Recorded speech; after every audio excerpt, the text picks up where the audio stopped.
Hello and welcome to this special show on Rajya Sabha television, wherein we bring you the aspect of digital technology vis-a-vis our fight against COVID-19. There are several aspects. Digital technology has helped us tide over several problems as far as our fight against COVID-19 is concerned, and some of these situations, some of these aspects are likely to continue in a post-COVID scenario as well. One such is work from home. The concept of work from home is nothing new, but it has gained traction now that most of us are confined to our houses because of the social distancing norms, because of the lockdown, and we still have to work. So, is work from home the new normal? That is something which we are going to talk about today, and the challenges and the opportunities out there. We have three very important guests with us, and all of them are joining me via Skype. That is a video conferencing platform. I am at home. Most of our guests are also at home. So, would a good concept to talk about work from home when all of us are going to go ahead and express our views sitting at our homes only. Let me introduce our guests. First is Mr. Anshu Prakash. He's the Secretary of Department of Telecom. And second, we have with us Dr. Unnat Pandit. He's part of Niti Aayog. To be specific, he's the Program Director in Atal Innovation Mission. Also, we have with us Ms. Sangeeta Gupta. She's the Senior Vice President and Chief Strategy Officer of NASSCOM. So let me begin with you, Mr. Prakash. In what ways the digital technology has been harnessed to fight COVID-19 per se, from the aspect of taking care that, the wheels of work does not come to a stop? Thank you. You have flagged a very important issue, how we need to leverage digital technology in our fight against COVID or Corona. Before I come to work from home, we already know of the Arogya Setu. Mm-hmm. That is an app which is being used and which must be downloaded immediately by all mobile phone users, because that helps us in fighting Corona. It sensitizes us immediately if we have come across any person who has been tested positive, and we can then secure ourselves, isolate ourselves, take appropriate steps. But coming to your issue at hand, for which we are meeting today, work from home. I think this is going to become the new norm globally and in India, and sometimes adverse events force us to reconfigure ourselves the way we work, and this will be one such area. Now, insofar as Department of Telecommunications is concerned, we on 13th March itself issued guidelines which enabled other service providers to have their employees work from home. Mm-hmm. We gave a number of guidelines. We removed the concept of prior permission. Today, other service provider, if their employee wants to work from home, it does not require our permission. Only intimation is required, which can be given to us. There was a 1 crore security deposit per OSP center. Mm-hmm. This has been waived. We have also permitted that OSPs can use their own VPNs, virtual private networks, in which they can use both static and dynamic IPs. Mm-hmm. Only they have to maintain a register or record, so that we know we can trace, or they can also trace if it is so required. This has also been permitted. The penalties for violation have been also made very, very reasonable, and I am happy that NASSCOM and other organizations have welcomed our initiatives. Let me, Mr. Dahiya, also share with you quickly something which your viewers will like. Okay. Data consumption in India, which used to be about 270 petabytes. A petabyte is 10 to power of 15 of the megabyte. Mm-hmm. 270 petabyte rose to something like 312 petabytes on 22nd of March, which was the day of Janata curfew. Mm-hmm. And then on 26th and 27th of March also, it was about 311 petabytes. Mm-hmm. But it stabilized, and now it is about 297 petabytes. which means about 10% increase in data consumption, which our system can sustain. So there is not a single communication problem, breakdown, which has come to our notice. Okay. And we are happy that we can promote telehealth, teleeducation, call centers, BPOs, telebanking, e-commerce on the platform of work from home. Okay. We have a mission called the National Broadband Mission, which was launched in December last year, which aims to improve connectivity across the country, to bridge the digital divide, to focus on areas which have low digital connectivity.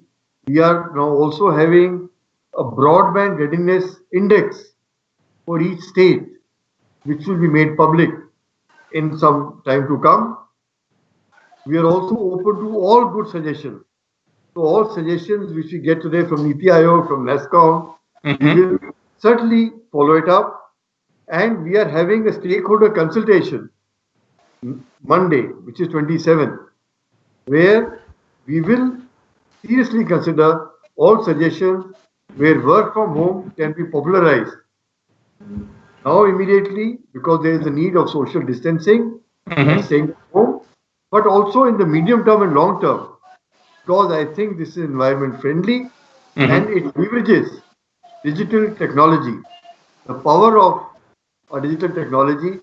Okay, let's bring in the industry perspective here. Let's bring in Ms. Gupta. So, Ms. Gupta, from the industry's point of view, this is a concept which is not new. It has been in vogue for quite some time, although the full potential was not explored so far. But now that we need to, and it is being done, the point is how the companies are doing it, how the private sector is doing it. Are they willing to go the whole hog, as in move it beyond the post-COVID period as well, or what's the experience like as of now, and what are the procedures which are being followed?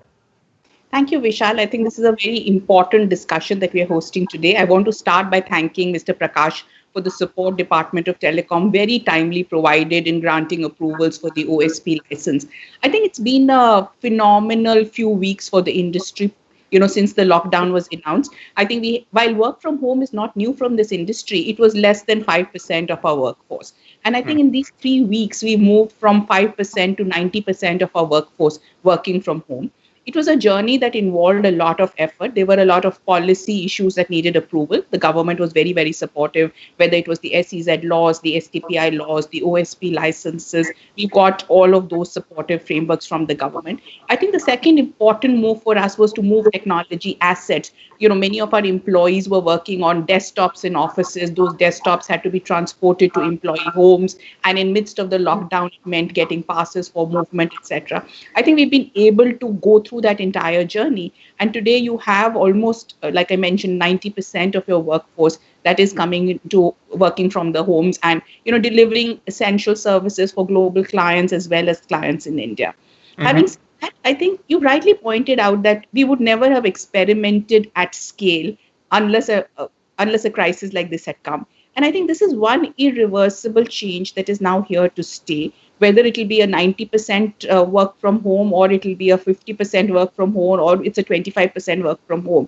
I think it will depend upon company to company. Every company has recognized the benefits of doing something like this. Of course, we need to invest more in enabling better infrastructure for employee homes, whether it's ergonomical infrastructure, whether it's access to technology assets, whether it's issues of cyber security. I think there is a lot more that needs to be done. But the fact is that the industry will be on the path of a blended working model, which is work from home and work from office as the lockdown exits.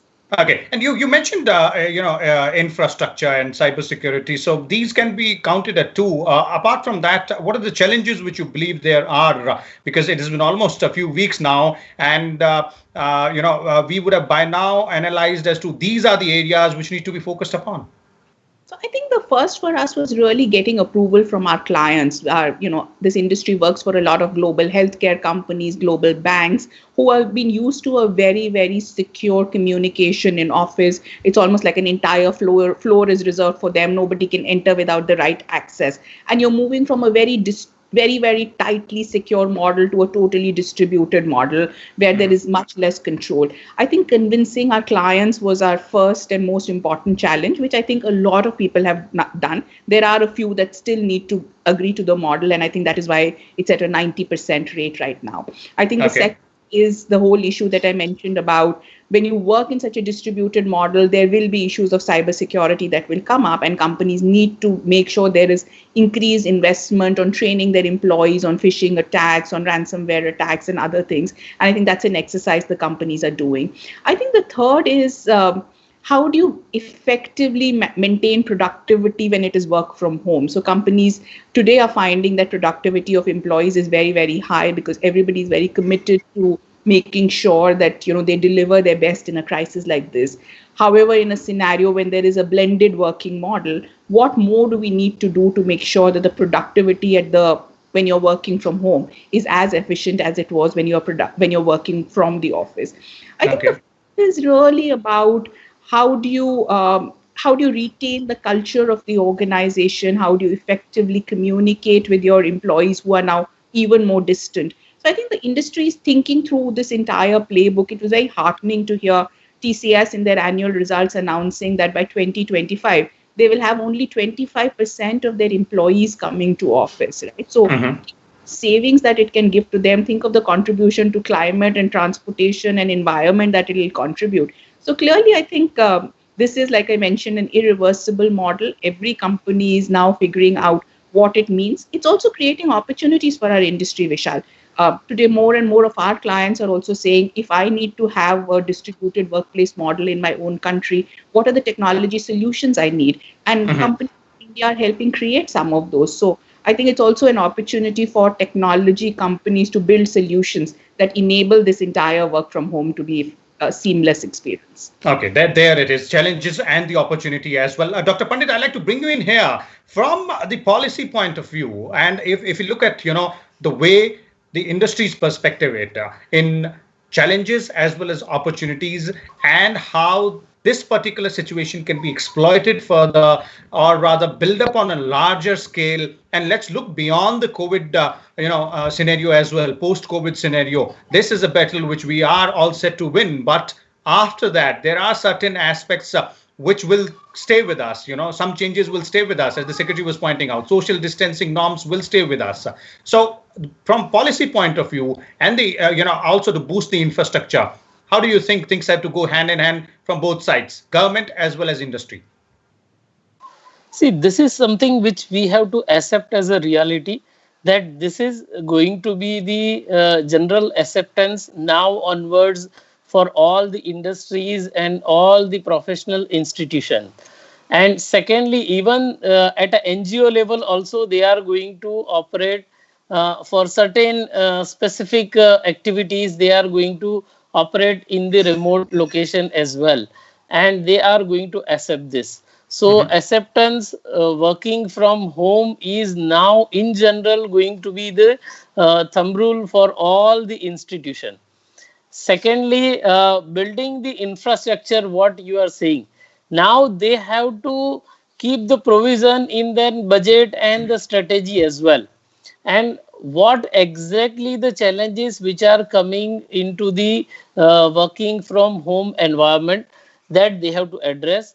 The employees' challenges, working lonely or working in a different time zone, and distinctly working at home, that is also giving the advantage, but without compromising on the output. So these are the policy things which each organization will set for them. Secondly, from the government side also, they need to encourage working from home. That's not only going to benefit to the organization, but it is also going to benefit to the climate, and the cities and traffic congestion will get reduced, traveling will get reduced, and people will spend more time with their family, so that work-life balance can get improved as well. So this is something which is irreversible change which I foresee, and this is going to help everybody. And I should say that this is something which is going to be the win-win situation for corporate as well as the individual employees. Okay, so win-win situation for the employees as well as the employer there. Mr. Prakash, I'd like to bring you on two aspects, as Ms. Gupta also pointed out, and something which you also said in your first answer. You spoke about national broadband mission. Now, there is one particular study which says that, as far as the mobile broadband performance and the fixed broadband speed in India is concerned, that doesn't seem to be at a very, very good situation right now, somewhere around 11 Mbps for mobiles and 39 Mbps for the fixed broadband. Rankings are not that good, but you're saying you're working on it. We're working on it. Obviously, we will learn with the situation, we will work with the situation. But considering that if work from home becomes the new normal in the post-COVID scenario as well, what are our plans and strategies on this aspect? See, Mr. Daya, there is no doubt that we we are working in improving both the speeds of downloads and uploads and obviously the bandwidth available. Now we have wireless as well as wireline broadband which is available. We will certainly focus on FTTH, fiber to the home connections. Certainly, we will focus on improving or augmenting the optical fiber network. We are working on the tower density, which has to further increase.